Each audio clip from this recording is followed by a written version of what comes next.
ارشاد فرمائی تھی کہ نبی کریم صلی اللہ علیہ وسلم فرماتے ہیں کہ بعض اوقات انسان زبان سے ایک کلمہ نکالتا ہے، مراد ایک جملہ ہے، اسے اس کی اہمیت کا احساس نہیں ہوتا لیکن وہی اس کے جنت میں دخول کا سبب بن جاتا ہے۔ اور بعض اوقات انسان اپنے زبان سے کلمہ نکالتا ہے اور اسے اس کی قباحت کا احساس نہیں ہوتا لیکن وہی اس کے لیے جہنم میں جانے کا سبب بن جاتا ہے۔ تو اس کا مطلب یہ ہوا کہ یہ زبان بہت ہی سینسٹیو چیز ہے، اس کو بڑے احتیاط سے استعمال کرنا چاہیے اور خیال کرنا چاہیے۔ اچھا، گناہ بہت سارے ہیں اس کے، لیکن مثال کے طور پر ہم اس کو یوں کر لیتے ہیں کہ ایک تو اللہ رسول کی شان میں گستاخی یہ زبان سے ہوتی ہے، اسی طریقے سے کلمات کفر جو ہیں وہ زبان سے نکلتے ہیں، کوئی نماز کو برا بھلا کہہ دیتا ہے، کوئی روزے کو گالیاں بک رہا ہے،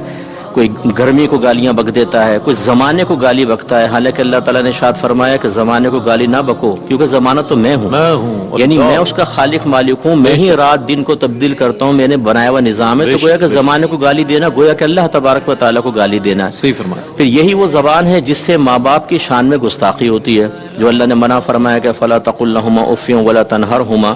ان کے سامنے اف مت کہو، مطلب یہ ہے کہ کوئی بھی ایسا فعل نہ کرو جو ان کے لیے باعث اذیت ہو، اور ان کو ڈانٹو مت، تو یہ زبان سے ہی ہوتا ہے۔ باپ ماں اتنی خدمت کرتے ہیں بچوں کی جو بعض اوقات خود ماں باپ کو یاد نہیں رہتی، بچپن سے پالتے تو بھول جاتے ہیں، لیکن اتنی خدمت کی ہوتی ہے، اور جوان ہو کے وہی بیٹا باپ کے سینے پہ چڑھ کے کہہ رہا ہوتا ہے آپ نے میرے لیے کیا کیا ہے۔ بس یہ ایک جملہ اگر اس کو علیحدہ ہٹا کر دیکھیں آپ نے میرے لیے کیا کیا ہے، اس میں بظاہر کوئی بدتمیزی وہ تو فوش چیز تو نہیں ہے، لیکن جب یہ باپ کے خلاف استعمال کرتا ہے اور اس کے دل کے ٹکڑے ٹکڑے کر دیتا ہے، اس وقت اللہ کا غضب اس کے اوپر نازل ہوتا ہے، اور اگر توبہ نہ کرے تو جہنم میں داخلہ ملے گا۔ اسی طریقے سے یہ جیسے ابھی مفتی صاحب نے ارشاد فرمایا کہ غیبت ہے، چغلی ہے، تانا بہتان، ہماری بہنیں خاص طور پہ یاد رکھیں، یہ آتے ہوئے ایک تانا مارا ادھر کو نکل گئیں، پھر ایک تانا مارا ادھر کو نکل گئیں۔ اگر خاندان میں کسی کا گناہ معروف ہو گیا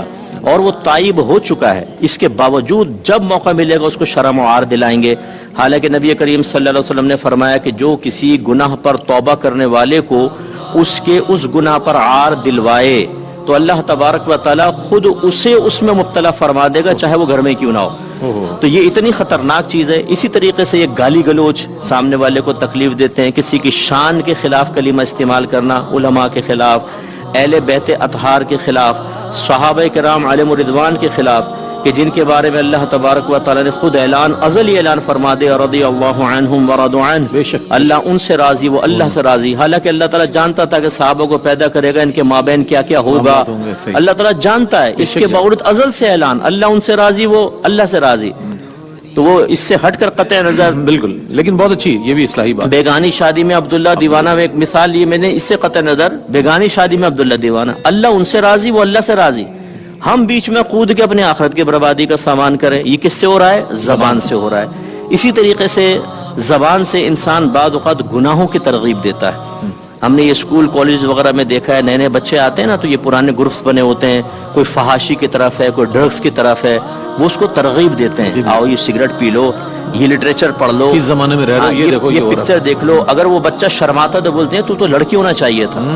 تو تیسری جنس تو نہیں ہے، وہ بیچارہ شرم کے وہ کہتا ہے کہ اب غیرت دکھاؤ، یہ تو مردانگی کا امتحان ہے۔ اور کتنے بچے ایسے میں نے دیکھا کہ وہ بعد میں اس قابل بھی نہیں رہتے کہ ان کی شادی ہو جائے، ڈرگز یوز کرنا شروع کر دیتے ہیں۔ کیا ہے؟ زبان۔ تو خلاصہ کلام یہ کہ اس سے اتنے زیادہ گناہ ہو رہے ہیں اگر آدمی توجہ نہ کرے۔ اچھا، توجہ کون نہیں کرے گا؟ جس کے پاس علم نہیں ہے۔ علم نہیں۔ دو چیزیں ہوتی ہیں، ایک ہے کہ جان بوجھ کر کرنا، کہ علم بھی ہے پھر بھی کر رہے ہیں، یہ تو بہت ہی برا ہے، اور ایک ہے کہ علم نہیں ہے پھر کر رہے ہیں، یہ بہت بہت بہت ہی برا ہے۔ کیونکہ ابن عباس رضی اللہ تعالیٰ عنہ کی روایت نبی کریم صلی اللہ علیہ وسلم نے ارشاد فرمایا کہ صاحب علم ایک گناہ کرے تو اس کے نام اعمال میں ایک گناہ لکھا جائے گا، اور جاہل گناہ کرے تو اس کے نام اعمال میں 2 گناہ لکھے جائیں گے، جس کی توضیح تفسیر یہ ہے کہ ایک تو علم نہ سیکھنے کا گناہ، ایک گناہ کا گناہ۔ اس لیے زبان کے گناہوں پر، زبان کے غلط استعمال پر اطلاع انتہائی ضروری ہے۔ جیسے بھی آپ نے جمالی طور پہ بہت خوبصورت جملہ کہا کہ سابقہ زندگی کا احتساب کریں۔ اگر آپ کو گمان ہو کہ کبھی بھی میں نے زبان کو غلط استعمال کیا، یا گمان ہی نہیں ہے لیکن ہو سکتا ہے کیا ہو کیونکہ علم ہی نہیں ہے، تو اللہ کی بارگاہ میں توبہ کریں، فوراً سے پیشتر تائب ہو جائیں، ورنہ سرکار نے زبان کے بارے میں فرمایا کہ یہ زبان کی کھیتی ہی جہنم میں داخل کرنے والی ہے۔ یعنی زبان جو کچھ کہے گی اس کا کسب جو ہے، اس کا نتیجہ یہ ہے کہ بعد اوقات جہنم ملے گا۔ اللہ تعالیٰ ہمیں سمجھنے کی توفیق عطا فرمائے۔